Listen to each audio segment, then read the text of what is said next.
Hello and welcome to grammar class.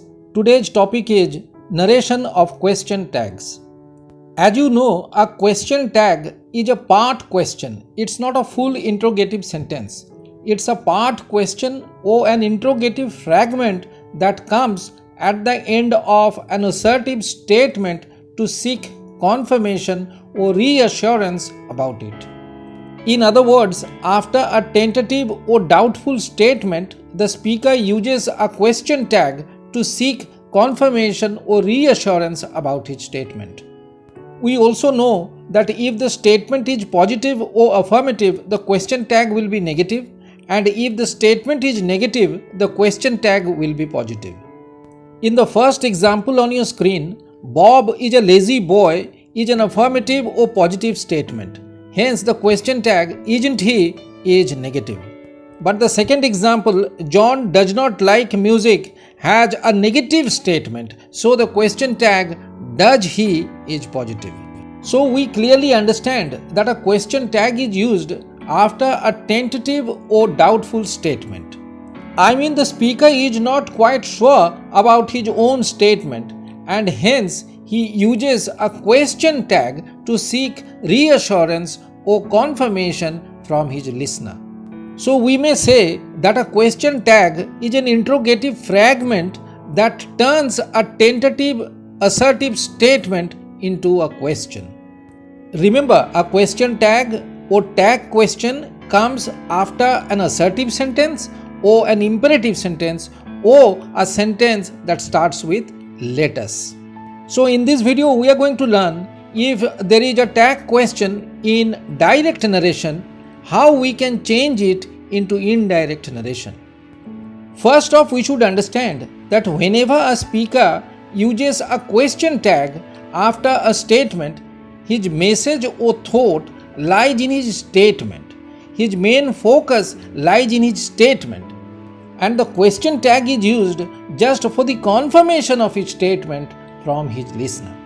So in order to change an assertive statement with a question tag from direct speech to indirect speech, we use the phrase expecting the answer yes or expecting the answer no at the start of the indirect narration sentence. This is very important. We start the sentence in indirect speech with the phrase expecting the answer yes or expecting the answer no, as the case may be. The next step is to change the reporting verb say in direct speech to ask in indirect speech. Needless to say, the comma and the inverted commas of the direct speech are removed.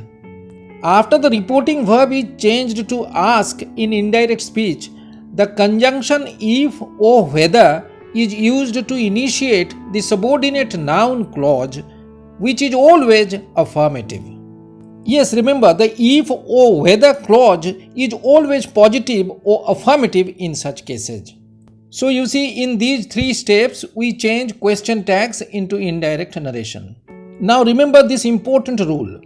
The phrase expecting the answer yes is used in indirect narration if the direct speech has a positive or affirmative statement and a negative question tag. For example, Bob said to Jim, "You have passed the test, haven't you?" Here the statement "you have passed the test" is positive, while the question tag "haven't you" is negative. Accordingly, we are starting the indirect sentence with the phrase expecting the answer yes. And then the reporting verb said is converted to asked, and the conjunction if is used to initiate the subordinate noun clause. Here I recommend you to watch my previous 7 videos in the narration series for better clarity and understanding.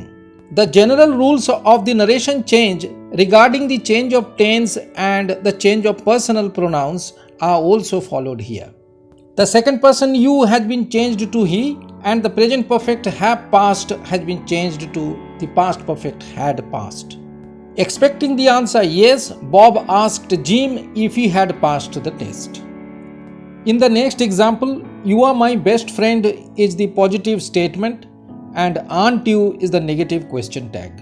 So in the indirect speech, we have expecting the reply yes I asked him if he was my best friend. But remember, in such sentences, the if clause is always affirmative. On the other hand, the phrase expecting the answer no is used when the statement is negative and the question tag is positive. For example, father said to me, "You are not speaking the truth, are you?" Here the statement "you are not speaking the truth" is negative and the question tag "are you" is positive. So in the indirect speech, we start the sentence with the phrase expecting the answer no and continue, "Father asked me if I was speaking the truth."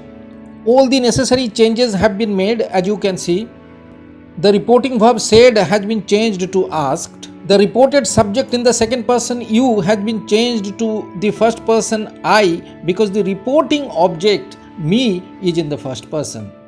And the reported verb are not speaking has been changed from the present continuous to the past continuous was speaking. Why? Because the reporting verb said is in the past tense.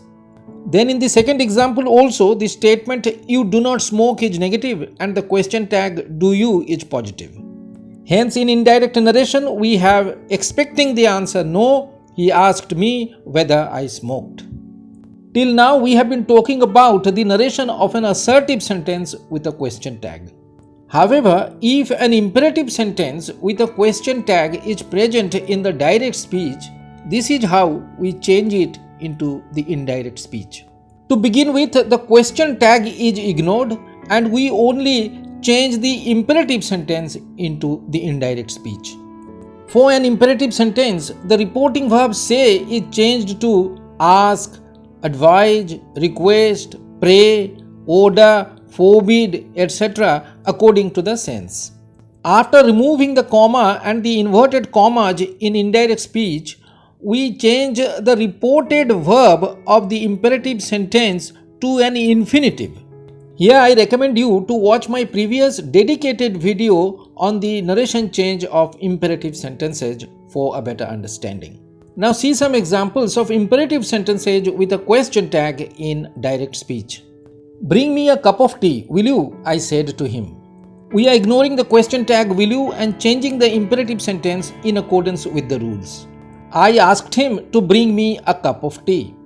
The reporting verb said is changed to asked and the reported verb bring is changed to infinitive to bring. "Stop the noise, will you?" the teacher said to the children. The teacher asked the children to stop the noise. The last example, the teacher said to them, "Please keep quiet, will you?" Here again the question tag "will you" is ignored and in indirect speech we have the teacher requested them to keep quiet. Sometimes we have a sentence beginning with letters with a question tag in the direct narration. In such cases also the question tag is ignored.